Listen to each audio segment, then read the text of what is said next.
एक बार फिर से सोच ले अमर, ये तू ठीक नहीं कर रहा। मुझे क्या करना है ये तू मुझे मत बता बे।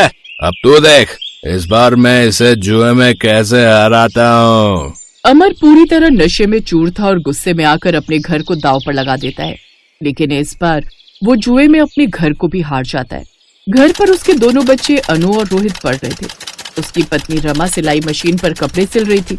तभी कुछ लोग उनके घर पर आकर उनका सारा सामान बाहर उठाकर फेंकने लगते हैं। ये देख बच्चे और रमा घबरा जाते हैं। ये आप लोग क्या कर रहे हैं? रुक जाइए। तेरा पति अमर इस घर को जुए में हार चुका है रे। चल अब जल्दी से इस घर को खाली कर, मुझे शाम तक ये सारा घर खाली चाहिए, समझी क्या? ये सुनकर तो रमा के पैरों तले जमीन खिसक जाती है। अमर जानता था कि वो घर अब जा चुका है, इसलिए वो घर वापस ही नहीं लौटा। बेचारी रमा अपने दोनों बच्चों के साथ उस घर से निकल जाती है। इससे तो अच्छा होता मेरे माँ बाप ने मेरी शादी किसी लंगड़े लूले से कर दी होती। कम से कम मुझे आज अपने बच्चों के साथ यूं तो नहीं भटकना पड़ता। रमा अपने दोनों बच्चों के साथ सड़क पर बैठी होती है।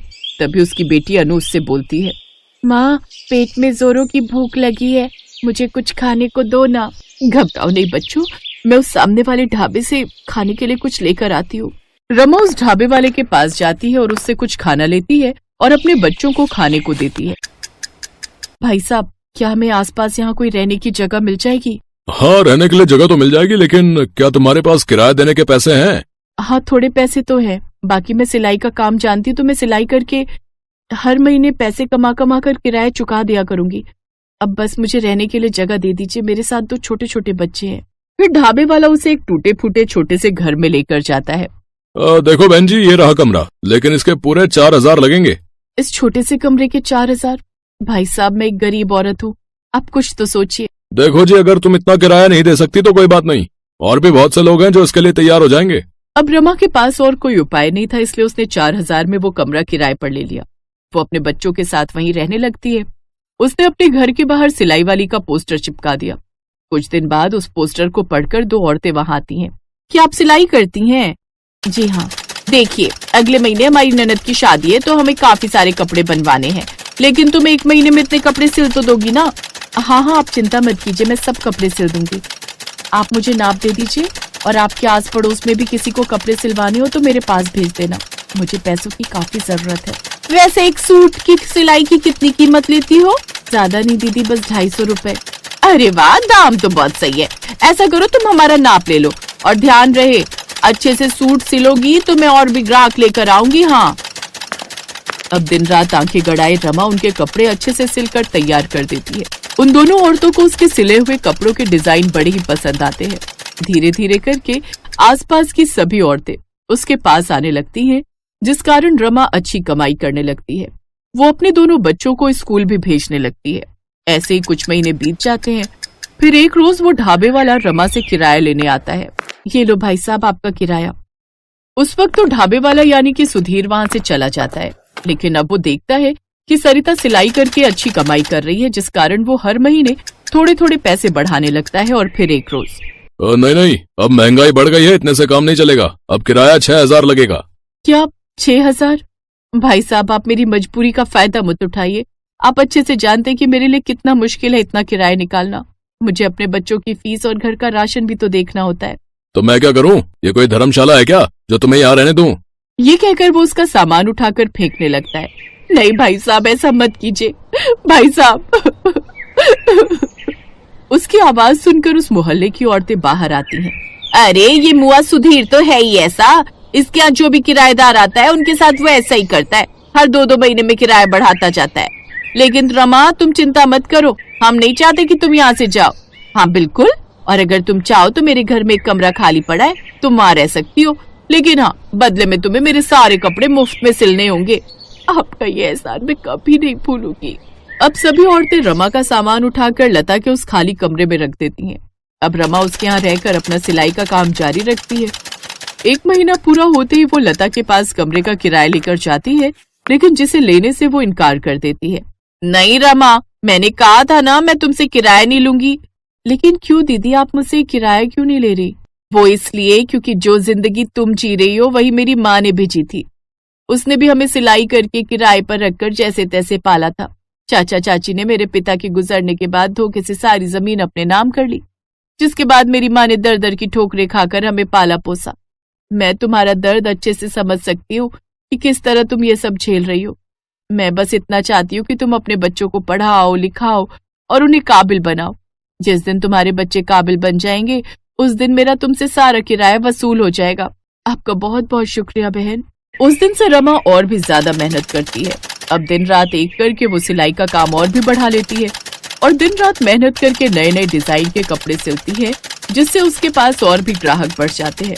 दोनों बच्चे भी अपनी गरीब सिलाई वाली माँ को देखकर खूब मेहनत करते हैं और दिल लगा कर पढ़ते हैं। अमर कभी लौट कर नहीं आया और ना ही बच्चों ने और रमा ने उसकी कोई खबर ली, क्योंकि अमर अक्सर उनसे मारपीट करता था, जिस कारण रमा को भी उससे नफरत हो गई थी। ऐसे ही समय बढ़ता गया। अब उसके दोनों बच्चे बड़े हो गए। रमा ने उन दोनों का एडमिशन एक बड़े कॉलेज में करवा दिया। फिर कुछ साल बाद, माँ, आज तुम्हारे कारण मैं एक टीचर बन गई और मेरी सरकारी नौकरी लग गई है। और माँ, मैं एक बड़ा वकील बन गया। अब हमारे बुरे दिन खत्म हो गए माँ। चलो अब हम खुद का बड़ा सा घर लेकर उसमें रहेंगे।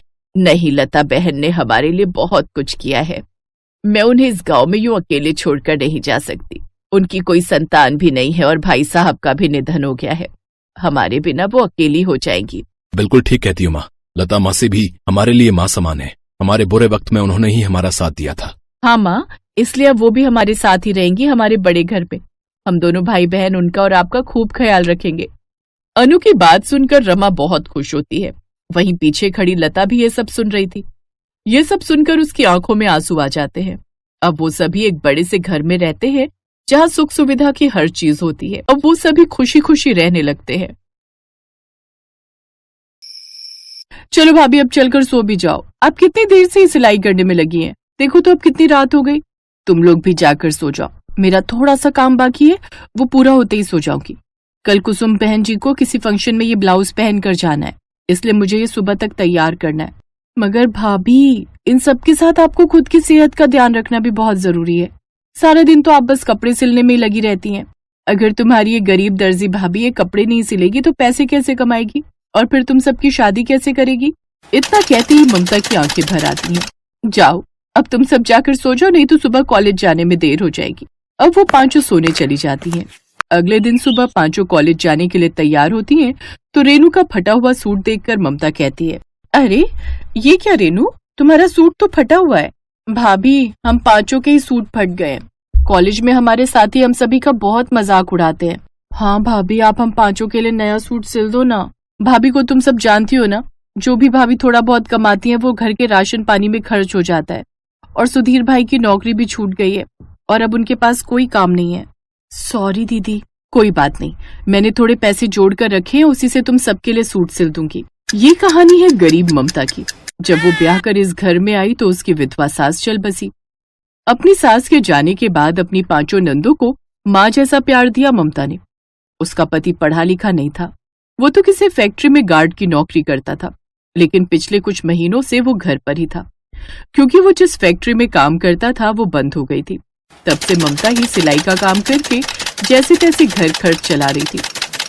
एक रोज ममता बाजार से सब्जी लेकर लौट रही थी तो उसके गांव की विमला मौसी उसे टोकते हुए कहती है, क्यों री ममता, कब शादी करेगी अपनी पांचों नंदों की? अरे पांचों जवान होती जा रही हैं, बिन माँ बाप की बच्चियां हैं, यहाँ वहाँ घूमती हैं। कल को कुछ ऊंच नीच हो गई तो, और अगर देने को कुछ नहीं है तो एक जोड़ी सूट में विदा कर दे उनको। कब तक उनका बोझ ढोती रहेगी? बस काकी, मेरी पांचों नंदे मुझ गरीब के लिए कोई बोझ नहीं बल्कि मेरी जिम्मेदारी है। तभी उस गांव की एक औरत मीनाक्षी वहां आती है। अब बस भी करो काकी, ना जाने तुम्हें भी गरीबों की इज्जत उछालने में क्या ही मजा आता है। चलो ममता, चलो यहाँ से। मीनाक्षी उसे लेकर घर आती है। घर आकर ममता फूट फूट कर रोने लगती है। मैंने उन पांचों के लिए कई रिश्ते देखे लेकिन उनकी कहीं बात ही नहीं बनती। तू चिंता मत कर मीनाक्षी, मेरे पास तेरी पांचों नंदों के लिए रिश्ते हैं। अगर तुम कहो तो मैं बात आगे बढ़ाऊं। क्या? सच में? मैं तुम्हारी शुक्रगुजार रहूंगी, तुम बात आगे बढ़ाओ। मीनाक्षी लड़के वालों से बात करती है। कुछ दिनों बाद लड़कों के माता पिता उन लड़कियों को देखने उनके घर आते हैं। ममता उन्हें चाय नाश्ता करवाती है। माँ जी, आपको मेरी पांचों नंदे पसंद है ना? देखो ममता, तुम्हारी सभी नंदे दिखने में खूबसूरत है और कद काठी से भी ठीक है, इसीलिए हमें ये पांचों अपने पांचों बेटों के लिए पसंद है। हमें दहेज में तो कुछ नहीं चाहिए, लेकिन बस शादी में आए बारातियों का स्वागत अच्छे से कर देना। जी माँ जी, सब हो जाएगा। लड़के वाले पांचों नंदों का रिश्ता पक्का करके वहां से चले जाते हैं। उनकी शादी पक्की होने से ममता और सुधीर खुश थे, लेकिन साथ ही उन्हें अब उनकी शादी की चिंता सताने लगी। इसलिए ममता दिन रात कपड़े सिलती रहती और पैसे जोड़ने की कोशिश करती। उधर सुधीर भी नौकरी की तलाश में था, लेकिन उसे भी कहीं काम नहीं मिलता। बड़ी मुश्किल से उसे कभी कभार दिहाड़ी मजदूरी का काम मिलता है। अब वो वही करने लगता है। जैसे जैसे शादी के दिन पास आ रहे थे, वैसे वैसे पांचों नंदों को अपने भाई भाभी से बिछड़ने का दुख और भी सता रहा था।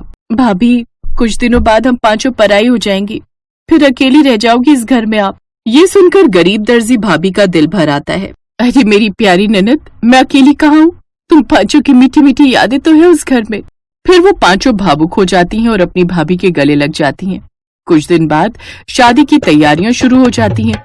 एक रोज, वैसे ममता भाभी, आप हमें कैसा ब्राइडल लहंगा दिलवाएंगी? पता है भाभी, आजकल ना एक से बढ़कर एक ब्राइडल लहंगे चले हैं। करीना कपूर ने भी अपनी शादी में कितना प्यारा लहंगा पहना था। अपनी नंदों का लहंगे को लेकर अरमान देखकर ममता और सुधीर की आंखें भर आती हैं। फिर अपने भाई भाभी की मजबूरी देखकर रंजना कहती है, अरे तुम सबको क्या हो गया है? भाभी हमारी शादी कर रही है, यही बहुत है। अभी बारातियों के खाने पीने में कितना खर्च होने वाला है, उन्हें ये सब भी देखना है। तुम पांचों चिंता मत करो, तुम्हारी भाभी तुम पांचों के लिए बहुत ही सुंदर लहंगा लाएगी। अच्छा, अभी घर में चूल्हा जलाने के लिए लकड़ियां खत्म हो गई हैं, तो मैं जंगल से जाकर कुछ लकड़ियां ले आती हूँ। भाभी, हम भी आपके साथ चलते हैं? नहीं नहीं, तुम्हारी शादी को कुछ ही दिन बाकी हैं। ऐसे में तुम पांचों का यूं बाहर जाना ठीक नहीं। तुम घर पर ही रुको, मैं होकर आती हूँ।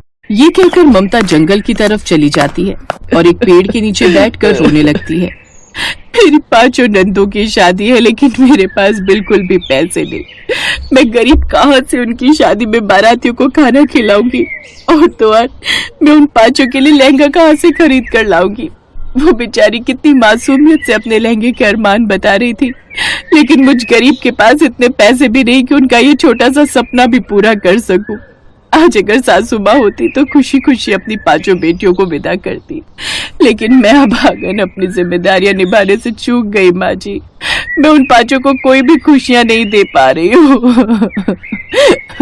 ममता के आंसू जैसे उस बंजर पेड़ की जड़ों पर गिरते हैं, वो एकदम हरा भरा हो जाता है। तभी अचानक से उस पेड़ से आवाज आती है, ममता, अब तुम्हारे सारे दुख दूर हो जाएंगे। अरे ये किसकी आवाज है, और ये बंजर पेड़ हरा भरा कैसे हो गया? ये आवाज मेरी ही है ममता। तुम एक पवित्र आत्मा हो, इसलिए आज तुम्हारे आंसू गिरते ही मैं हरा भरा हो गया। दरअसल मैं एक जादुई पेड़ हूँ, जो कई सालों से एक ऋषि के श्राप से जकड़ा हुआ था, और उसने मुझसे कहा था, जब किसी पवित्र आत्मा के आंसू तुम्हारी जड़ों पर पड़ेंगे, तभी तुम इस श्राप से मुक्त हो पाओगे। और आज तुम्हारे कारण मैं उस श्राप से मुक्त हो गया। अब मैं तुम्हें कुछ देना चाहता हूँ। तभी उस पेड़ से एक लाल रंग की पोटली गिरती है, जिसमें नोटों की गड्डियां होती हैं। ये देख ममता खुश हो जाती है। वो बाजार जाती है अपनी पांचों नंदों के लिए लहंगा खरीदने। लेकिन शादी में अब 3 दिन बाकी थे और इतनी जल्दी कोई भी लहंगा बनाकर देने के लिए तैयार नहीं था, और रेडीमेड लहंगे लेने के लिए शहर जाना पड़ता था, जहां आने जाने में ही काफी समय लग जाता। इसलिए ममता कुछ पैसों से सुंदर सा लहंगे का कपड़ा और सजावट का सामान लेती है। साथ ही बाकी के पैसों से बारातियों के खाने पीने की बहुत ही अच्छी व्यवस्था कर देती है। अब ये गरीब दर्जी भाभी बनाएगी अपनी पांचों नंदों के लिए लहंगा। अब ममता रात रात भर जागकर अपनी पांचों नंदों के लिए 2 दिन में ही ब्राइडल लहंगा बनाकर तैयार कर लेती है। फिर उनकी शादी वाले दिन उनको देती है। भाभी, आखिर क्या जरूरत थी आपको हमारे लिए इतना महंगा लहंगा लाने की? बेकार में इतने महंगे लहंगे पर पैसे फूके। ये लहंगा तुम्हारी दर्जी भाभी ने तुम पांचों के लिए रात भर जाग कर बनाया है। ये सुनते ही उन पांचों की आंखों में आंसू आ जाते हैं और वो अपनी भाभी के गले लग जाती हैं। फिर वो पांचों अपना लहंगा पहनती हैं, जिसके बाद उनकी भाभी उन पांचों का मेकअप करती है। हाय, कितनी सुंदर लग रही है मेरी पांचों नंदे। अब मैं तुम पांचों को काला टीका लगा दूं। अब चलो शादी के मंडप में, तुम पांचों के दूल्हे तुम्हारा इंतजार कर रहे हैं। ममता अपनी पांचों नंदों को शादी के मंडप तक ले जाती है, जहां पूरा गांव, जो कल तक उस गरीब दर्जी भाभी को देखकर ताने मारता था, उसकी पांचों नंदों के लहंगे देखकर, साथ ही धूमधाम से की गई शादी को देखकर चौंक जाते हैं। सच में बेटी, जितना तुमने अपनी 5-5 नंदों के लिए किया है ना, इतना तो कोई गरीब सगे माँ बाप हो ना तो वो भी नहीं कर पाते। बिल्कुल ठीक कहा आपने माँ जी, हमारी भाभी हमारे लिए माँ से भी बढ़कर है और इन्हें जब भी हमारी जरूरत होगी हम जरूर इनकी मदद के लिए आएंगे। ममता 5 नंदों को खुशी खुशी विदा करती है। फिर कुछ समय बाद उसके सिले हुए लहंगों को देखकर उसके पास और भी कई ऑर्डर आने लगते हैं, जिससे अब उसकी अच्छी कमाई होने लगती है। कुछ समय बाद वो खुद का बुटीक खोल लेती है, जहाँ सुधीर भी उसकी मदद करने लगता है, जिससे दोनों अब अच्छी कमाई करने लगते हैं। Thanks for watching.